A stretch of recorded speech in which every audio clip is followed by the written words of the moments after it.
I'd like to call the meeting of Sacramento Transportation Authority and Sacramento Van Vehicle Service Authority to order for March 14th, 2019. Madam Clerk, would you take the roll, please? Yes.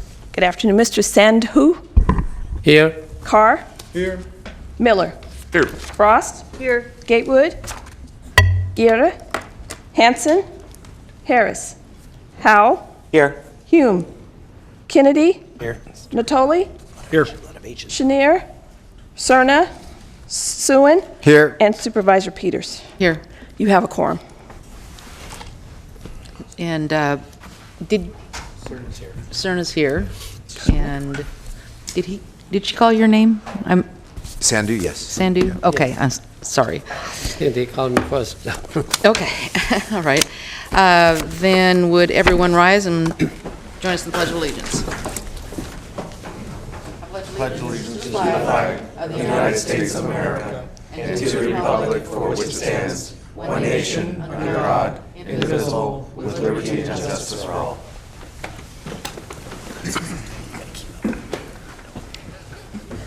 You want to call your first item? Yes. Your first item is comments from the public regarding matters not on the agenda.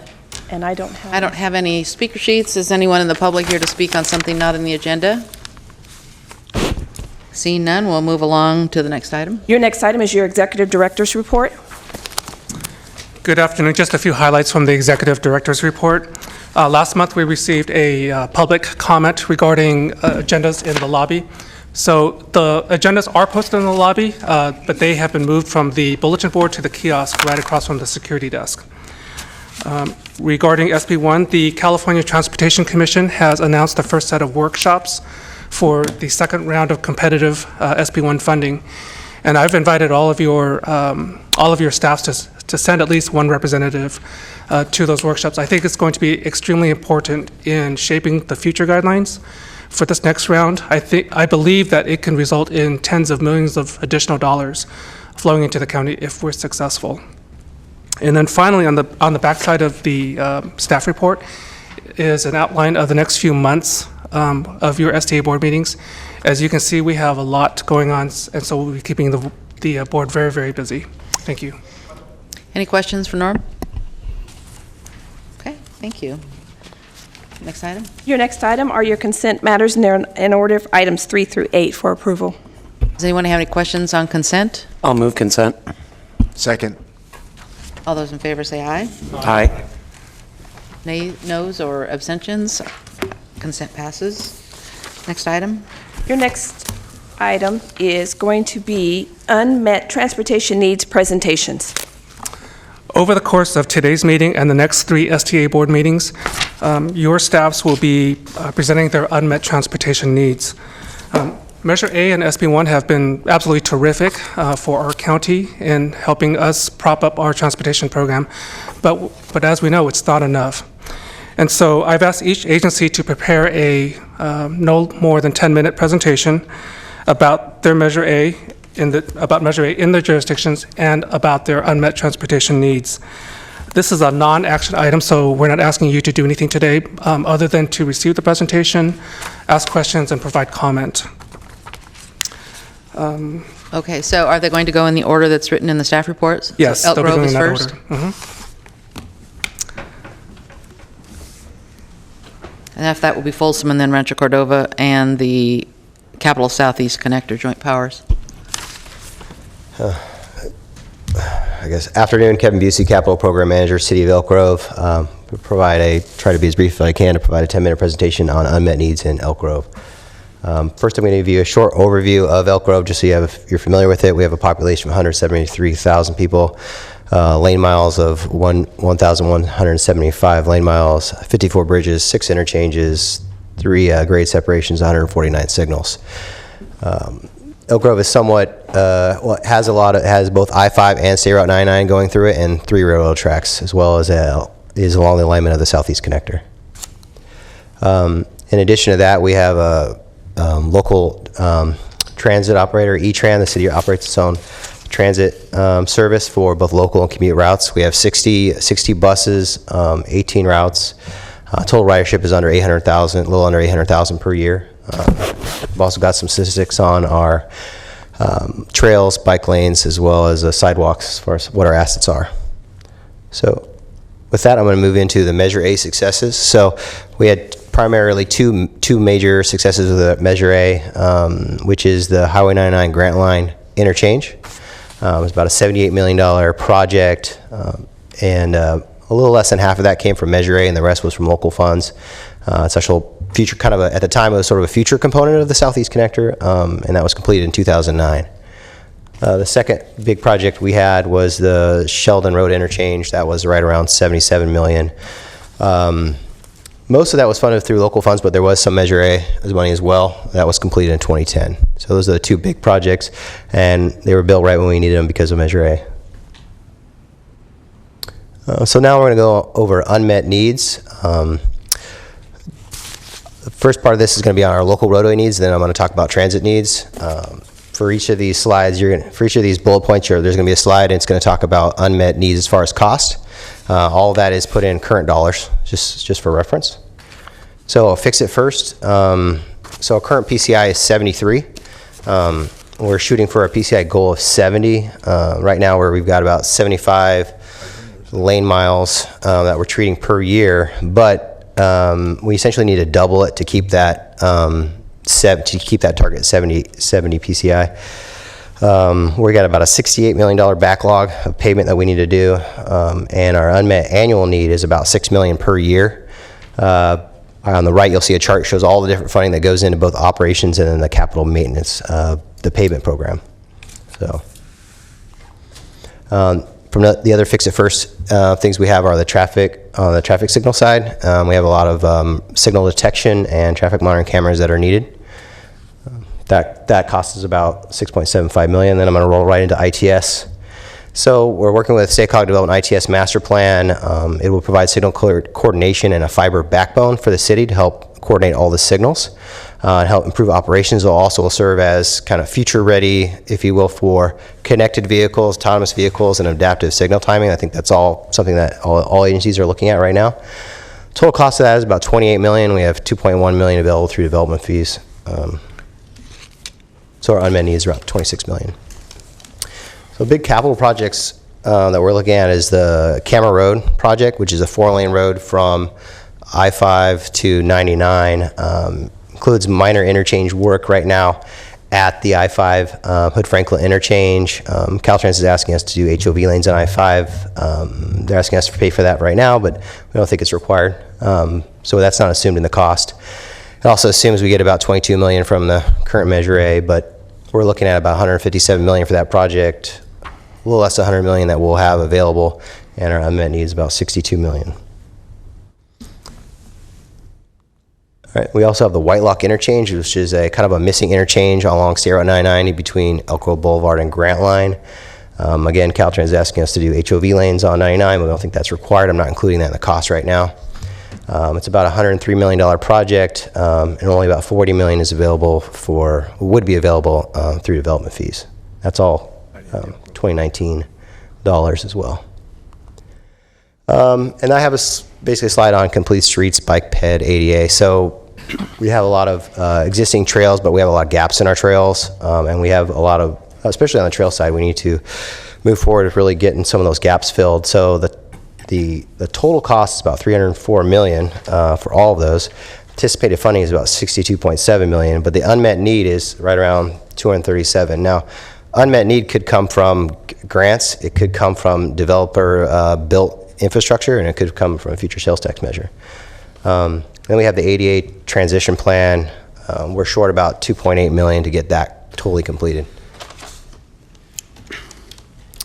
So now I'm going to talk a little bit about our transit needs. So the city doesn't receive any Measure A funds for any of its transit services it provides to its residents. So we would be, right now our annual cost for that is about $10.6 million, but we only get about $9 million in funding, so we're short every year by about $1.6 million. We've actually had to reduce our service recently, but that's where we're at on that. The other challenge we have is there's no light rail in Elk Grove. It stops in South Sacramento, And so we have a BRT, a bus rapid transit, to get essentially that light rail station. The cost of that is around $120 million. We have some fees for that we're collecting, but it's not enough. We need another $75 million to make that connection. To really, leverage that RT station that's there off of Consumers River Boulevard. So we'll talk a little bit about extension of light rail. We've estimated that cost to be about $110, $120 million. That's pretty high level. So just to get in Elk Grove, it would cost about $200 million just to get to Elk Grove. To get to the center, kind of more centered in the Civic Center, would be about $421 million. And get all the way down to our employment area in Southeast Policy area, it would be about $712 million, we're estimating. That's current 2019 dollars. We don't really have, the city itself doesn't have really any funding specifically for that, but we are requiring development to dedicate for a right-of-way, for a corridor, a light rail corridor. So that is my very quick 10-minute, hopefully 10 minutes presentation on unmet needs for Elk Grove. If there's any questions, I'm here to answer any. Any questions? I have one. What is SEPA? So the city has a Southeast Policy Area, which is essentially an area where we're developing this more employee-oriented focus, so that we have more employment that's being brought in Elk Grove. We can reduce our overall trips. All right, then, so where is Bighorn on that map? That's the second star, slightly lower down. Okay. So the light rail station is in that, I put that beautiful kind of golden arrow up there. We're not quite making it to. Okay. All right, Ms. Howell? Just a point of clarification, this presentation doesn't seem to consider the potential annexation to RT. Yeah, so I guess they voted last night to do a contract to sort of test drive whether or not SAC-RT could take over, basically to see how it would work with SAC-RT. And then depending on how that goes, then there could be an annexation. So right now, the BRT is currently funded by the city as well as our current transit operation. So, we don't know what's going to happen. It could, if it works out well, then we'll go from there, but we don't know. So the action that was taken last night was by Elk Grove City Council? Yes. Yeah. Okay. There's action by it, yeah. Thanks. Just to try, it's a Someone one-year. who's on the RT board, explain what you're talking about. I'm not on the RT board. I don't know what's going on. So RT is contracting now with the city of Elk Grove, who was previously running their own bus service. Did we see all the RT is now going to be operating as a contractor to operate that service. Oh, okay. So, Thank you. yeah, and then we'll see what happens over the first year. If that service is to the satisfaction of the city and our residents, then we have the ability to proceed directly into talks about annexation. And the reason why we had to do it in this two-step process was because our residents, they love their E-Tran, and there's a lot of angst about switching over. So this is a way we could appease them and still move forward with this effort. Does it change the costs that he just presented at all? No, I don't think it changes the cost. I think it's Okay. Do you think so, Darren? I was just gonna say I think this need of obviously if we're annexing to RT, I don't know that your first slide, Kevin, about the funding for transit. I think that would be there's an unmet need for transit, right? And so if whether or not we receive the money or it goes to SAC-RT, I think there's an unmet need regarding that. Agreed. Right now, I'm thinking it comes to us, and then if we annex, then we are pass through. But right now, this Actually, is I don't where even we're think it would negative be right now. pass through. It would go directly to RT. No, it would go to us and then to them if we ever annex. Mr. Suen? But I don't know. Yeah. Well, I would say I think you were trying to present a case in the present state because the annexation has not yet occurred, and so just point that out. Okay. Any further questions? Thank you very much. Could we have Folsom then?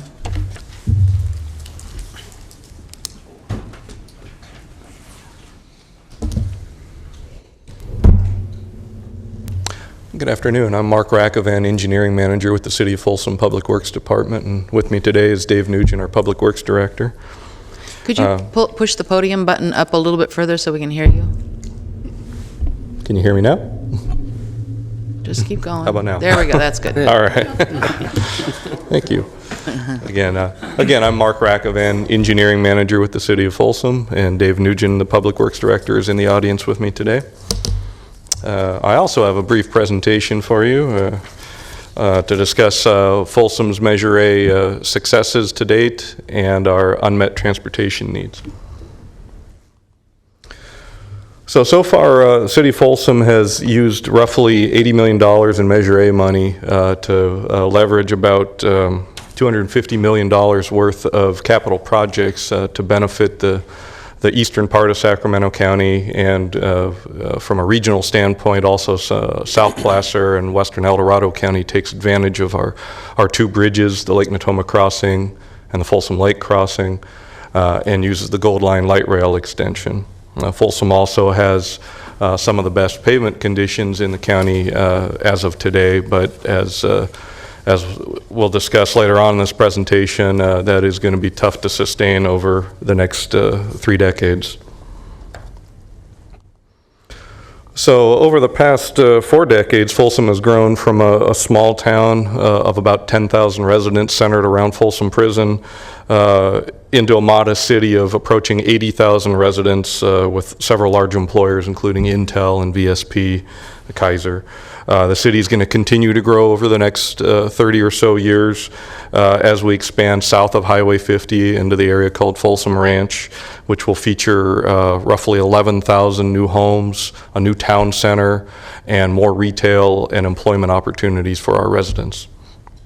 While much of this new growth south of 50 will be managed by developer-funded infrastructure and developer impact fees, there are going to be some shortfalls in key areas of transportation, specifically Highway 50 capacity and access, the ongoing maintenance of our roads, the modernization and operation of our traffic signal system, and then our robust bicycle and pedestrian network, both enhancing it and maintaining it over the life of the trails.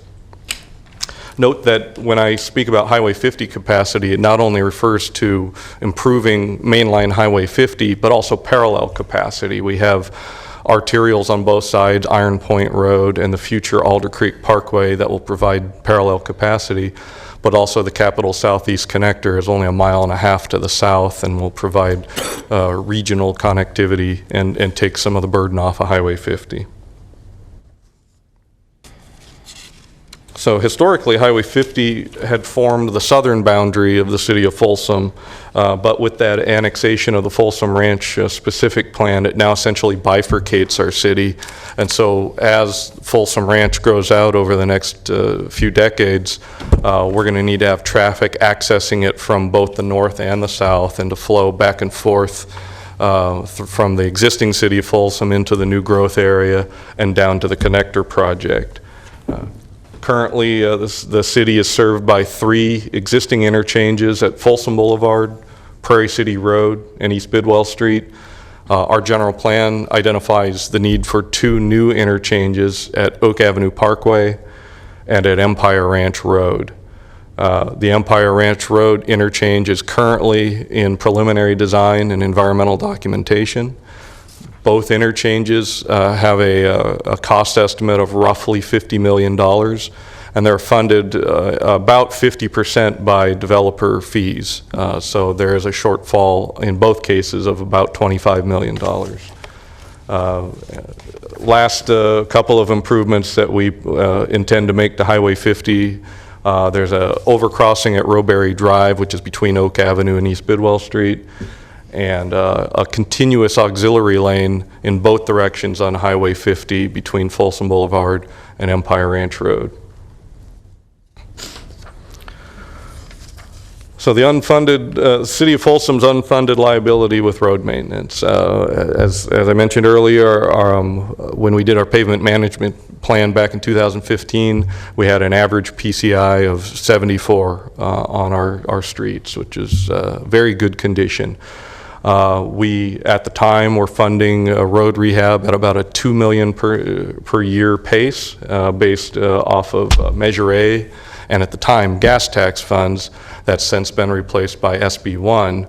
SB1 has helped. You know, our budget now goes up to $2.5 million per year of road rehab. but that is not nearly enough to stem the growing deferred maintenance cost and the degradation of our pavement over the next 25 to 30 years. Thank you. If you could pause for just a minute, Mr. Stern has a question. Thank you. I noticed that the PCI part of the chart there seems to be going down in somewhat equal increments, probably on average like 2 index values each year. Is this based on some industry standard or kind of the historic experience in Folsom? I think it's primarily historical experience. most of our roads are at the beginning of their service life right now. Most of our subdivisions are fairly new, within the last, 5, 10, sometimes 15 years. So they're still in very good condition, but they will degrade at about the pace that you see here. Again, we also have to factor in some of the older communities or older portions of our community that are already at substandard conditions and are costing us a lot to completely rehabilitate them. So I think the answer to your question is yes, this is a historical average, and it's just an assumed steady degradation. Thank you. And again, the infusion of SB1 money has helped. I mean, this graph shows about a $400 million deferred maintenance cost, again, when the study was done in 2015. SB1 will help stem that flow somewhat. It might be more in the range of a $300 million deferred maintenance by the end of this life cycle.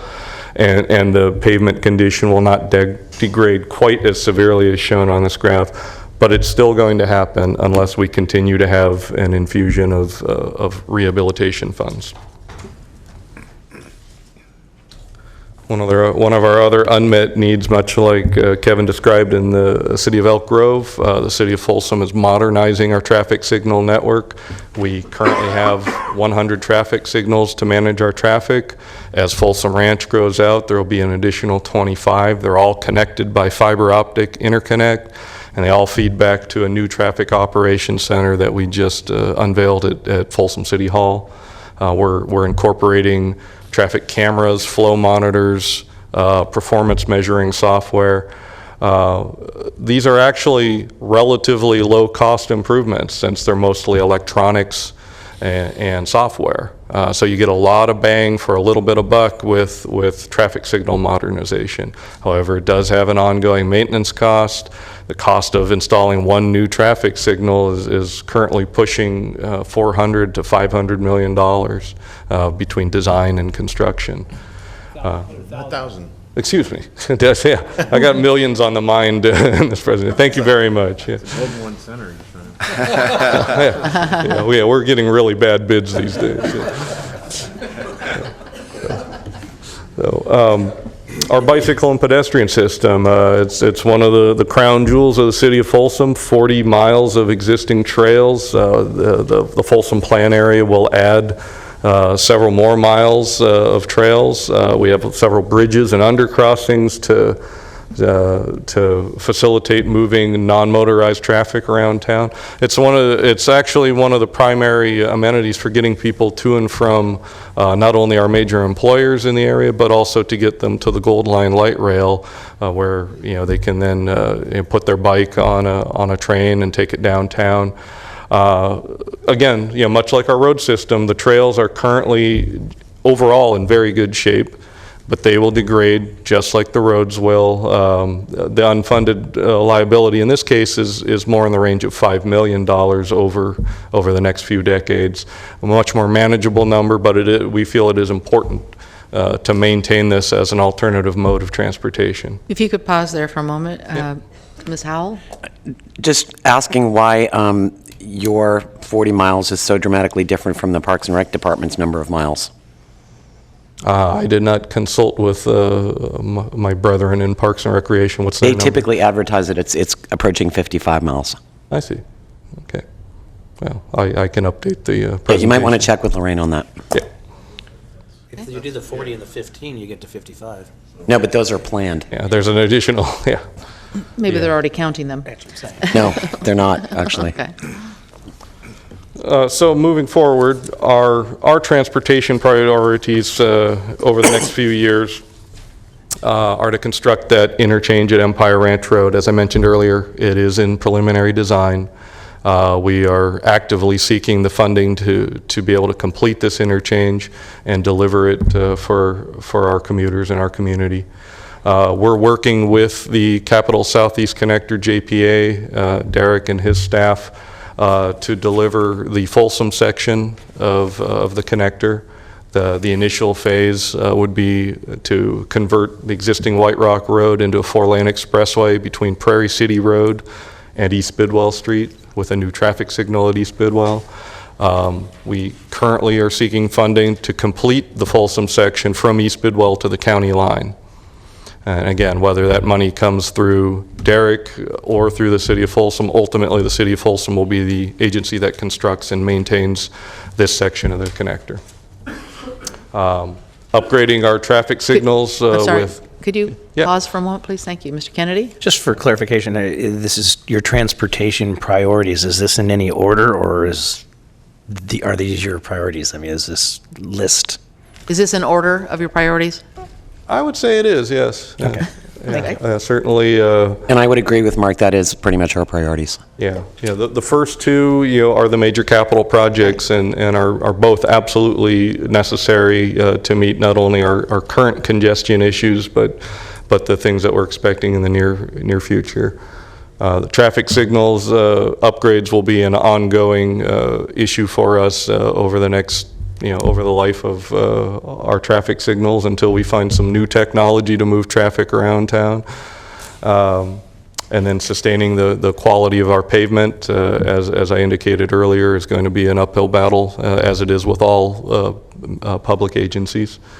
Enhancing and maintaining our bicycle and pedestrian environment is important in the City of Folsom, and promoting transit utilization. The City of Folsom did annex into regional transit this year, and so we no longer are an active transit agency by ourselves, but we do partner with regional transit to promote the use of the Gold Line light rail. They operate our fixed route bus services in town now, and we are working with them to keep our traffic and their light rail working well together.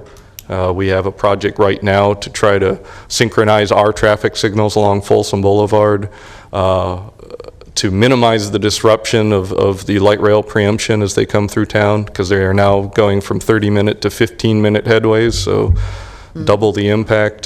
So we're trying to find some solutions there. And we're always looking for first mile, last mile solutions to get people more willing to use light rail so that they can get from the stations to their places of business or their homes. Dave, anything you want to add? Okay. Any questions, the speaker? Thanks, Mark. Okay, thank you very much. Great, thank you very much. Could we have Rancho Cordova?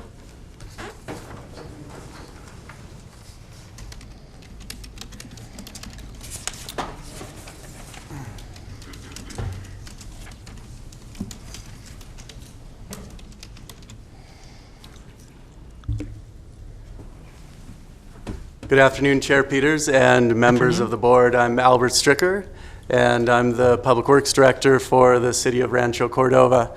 And I appreciate you having me here this afternoon to provide an update on the status of Rancho Cordova, select Measure A accomplishments, some of the challenges that we're dealing with today and into the future, and I'd appreciate any input from the board.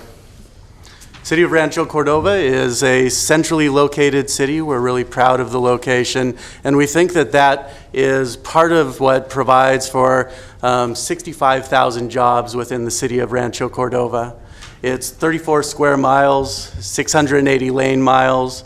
Our pavement condition index is at 69, and which doesn't tell the whole story. That's actually at the high end of fair as an average. But with new development, a growing city, new roads, we have a number of roads that are at the high end of that pavement condition index. And unfortunately, we have a lot of roads that are all the way at the other end of the spectrum, some that haven't seen maintenance actually in decades.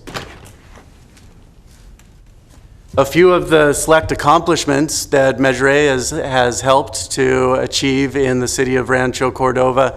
The first is the International Bridge, and this is a crossing of the Folsom South Canal. It comes off of Sunrise Boulevard and parallels 50 to the west, connecting with Zinfandel. This provides a really important relief to heavily congested Sunrise Boulevard, and one of the really important things about it is that it also provides alternative routes for bicyclists and pedestrians to avoid that congested Sunrise Boulevard. This is a great example, along with some of the other projects that I'll show you, where Measure A, $2.6 million of Measure A, has leveraged a total project of $13.8 million project. One of the projects that we're really proud of in the city of Rancho Cordova is a transformation of Folsom Boulevard between Sunrise and Bradshaw Road. And this is just the first phases that have been completed so far. And this takes what was the old alignment of Highway 50. It was a vast expanse of asphalt with very limited pedestrian and bicycle amenities on it. It's adjacent to the transit corridor, so it's a place where those bicycle and pedestrian amenities are extremely important. It took that bare bones road, it's added landscaping, sidewalk to the south side, so now people are able to walk to and from the transit stations, new and other bicycle and pedestrian improvements. Here we took $4.7 million of Measure A has been leveraged in these first three phases of projects to leverage $24.5 million worth of improvements. Another project, the city of Rancho Cordova is really focused on improving amenities for alternative modes of transportation. We have a wonderful 5-mile loop that is part of our extensive bicycle system that had one critical gap on it on Zinfandel Drive, just south of International. And this loop connects neighborhoods to businesses to schools, and we felt it was really important to fill this gap on Zinfandel Drive where people were either taking a long detour to the nearest signal or some people were dangerously jaywalking across the road. And so this was an important filler to that loop. And here was an investment of $78,000 in Measure A, brought nearly $750,000 improvement to the city.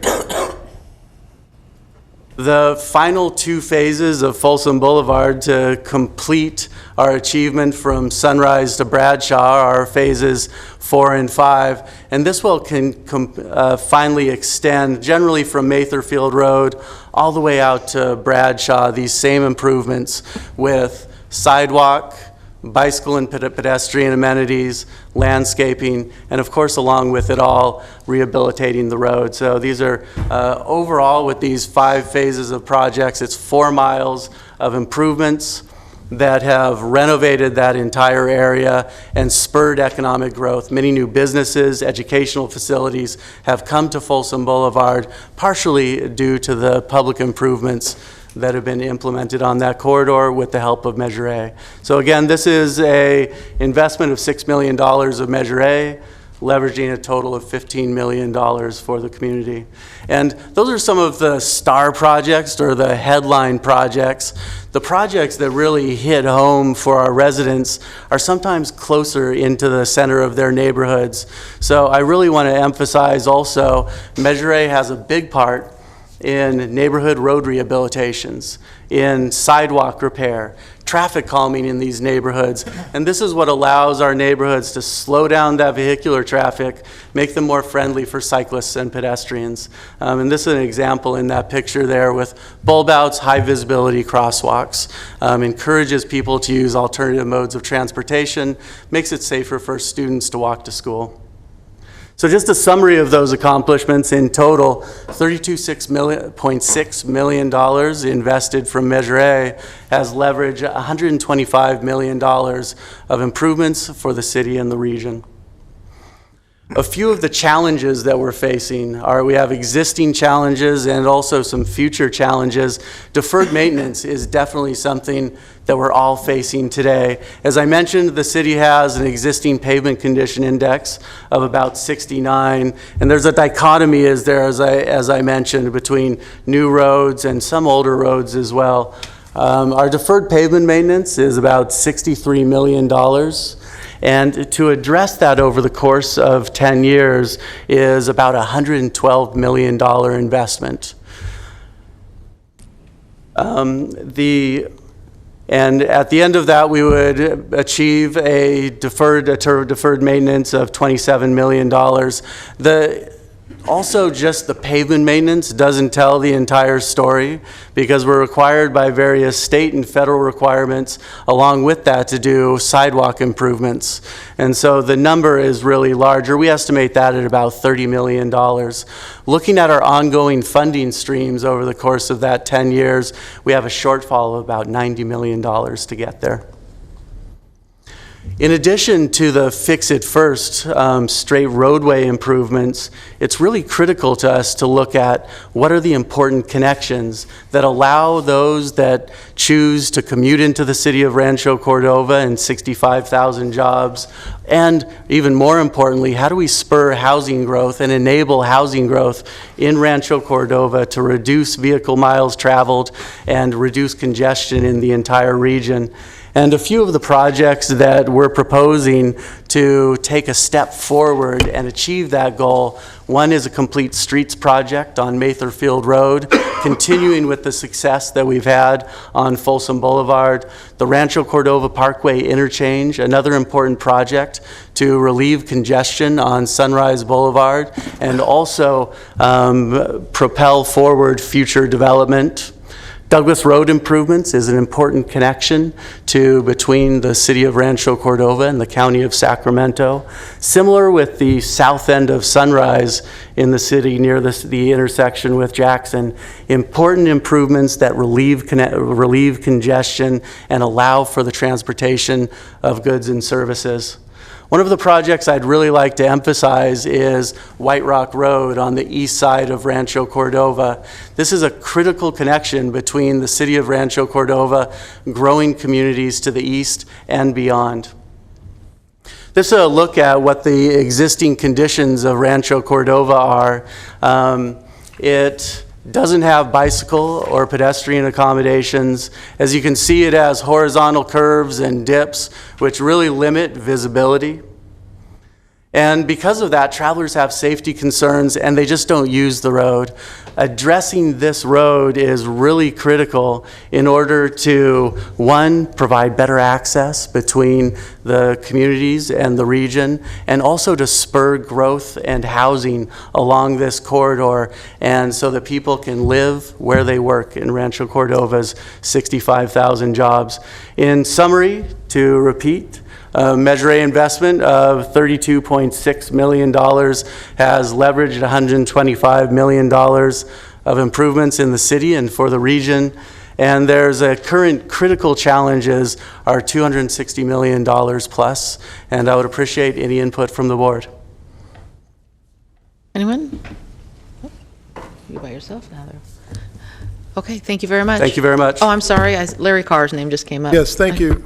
On the Folsom Avenue Streetscape project, are you undergrounding any of the overhead wires?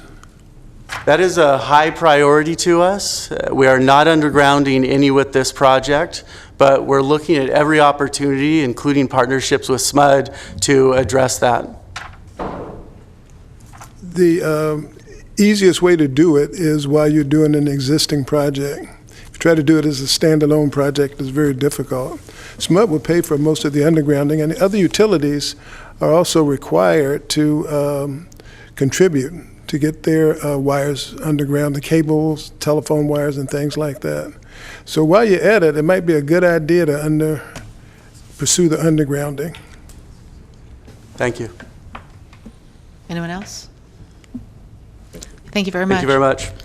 What do you have, the connector, JPA, please?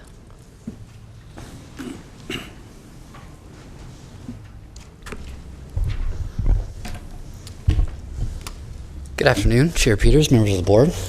Derek Minima with the Connector JPA. My presentation is a little unique since I only have one project, there's one need. The Connector project on your screen connects Interstate 5 to Highway 50. It goes along Camera Road to 99, up Grant Line Road to State Route 16, continuing up Grant Line Road to White Rock Road, and then connects to Highway 50 in El Dorado County. So within Sacramento County, it's 32 miles and connects the cities of Elk Grove, Rancho, Cordova, and the city of Folsom. The Connector JPA was formed in 2006, and in 2009, we began receiving Measure A dollars. We've been in the program for about 8 years and received approximately $27 million. That funding has primarily been used for the planning, environmental clearance, right-of-way, and early construction dollars of the project. Some of our progress to date includes over 20 miles of environmental clearance work that's been completed, a large down payment for our mitigation work and open space preservation along the corridor, right-of-way work and acquisition that's been going on in every single jurisdiction, including the demolition and relocation of certain properties and structures. And our member agencies, the cities and county, have really taken the lead on construction. And along our alignment, there have been over $180 million of improvements that have been constructed to date. In the next fiscal year, we have approximately 3 to 4 construction projects that are planned within the city of Elk Grove. We have the Grant Line Road and Camera Road projects that are scheduled to be ready for construction in the next 18 months. And then the city of Folsom, we're working with Sacramento County as well on the White Rock Road reconstruction, as Mark mentioned, between Prairie City Road and East Bidwell Street. So when I mentioned the $180 million of projects, I'll show you real quick some of our successes. Kevin mentioned the Grant Line Interchange, including the Waterman Road realignment, railroad grade separation, and lots of success down in Elk Grove. Sacramento County reconstructed White Rock Road between Grant Line and Prairie City, opened in 2014, great 4-lane project that's highly used today. El Dorado County's done also some White Rock Road reconstruction, and then we have a new interchange at Highway 50 at the Silver Valley Parkway interchange. So of that $182 million, approximately $37 million has been Measure A, so it's been highly leveraged, and of course, none of the work in El Dorado is Measure A. That's outside of STA. So when I'm asked the question, how far along are you on the Connector project, it's actually a little hard to answer. It's such a large project that we kind of tackle it in certain pieces and phases. So this is a graph that I've created, and it's included every quarter in my STA report that shows how far along we are based on certain phases of the project. So left to right, you can see our programmatic approval. That's how we really we programmatically approved the project back in 2012. 2014, we got it adopted in every single general plan. And then we've been working on the project level environmental as time has gone on. We're completed a bit of final design, but we're in progress on a lot more. And so at the same time as this shows a snapshot of our progress, it also at the same time shows our funding need, because really it's just one project, and so completing these bar graphs is really our need. So overall, as I mentioned, we have an estimated cost that's over $500 million, but with 182 constructed, we're remaining with approximately $400 million of work to do. We're underway with $13 million in committed work and another 30 of committed construction funds. And we look at the remaining Measure A program, it's undetermined right now, but we're estimating approximately $20 million of Measure A dollars after 2020. So that leaves our funding need around $330 million. And I'd just like to note that we're still working with STA staff on the program update to see what our funding will be after 2020, but some of our initial discussions have indicated a 45% reduction in our future Measure A expenditures. So the amount needed to complete the Connector projects is approximately $330 million. So that said, Okay. Any questions for Derek? that's my need. Happy to answer any questions. Okay. Thank you very much. All right. Norm, can I ask, are all these projects going to have this presentation on the STA website? That's the plan. Okay, We'll post the videos, and as I get the written reports, we'll post that as well. yeah. It'd be good to have the presentation. Oh, I did have one speaker on this presentation, Mr. Gale, Frederick Gale.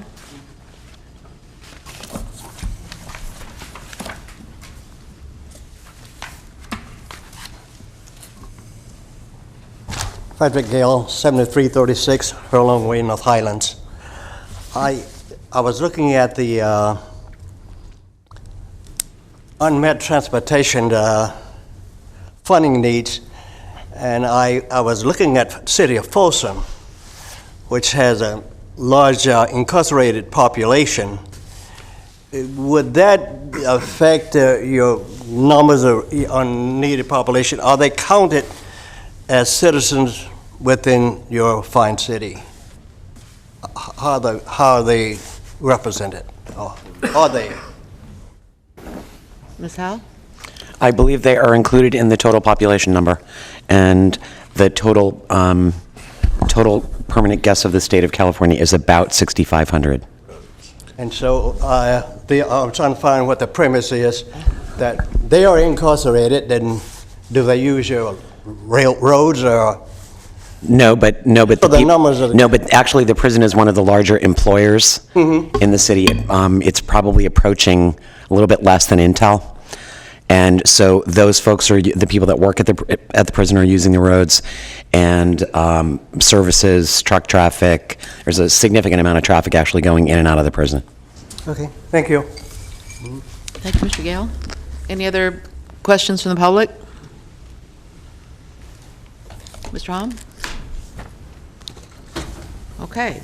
I think that's all very good information, and I look forward to hearing the other jurisdictions as they come in. April 11th, we'll have Citrus Heights, Galt, Alton, and That's City of correct. Sacramento, right? Mm-hmm. Okay. Item 10 is comments from authority Yes. members. Any comments? It's still the Rainbow Bridge's birthday. So happy to know that. Any further business, Madam Clerk? No, ma'am. Thank you. Okay, this meeting is adjourned.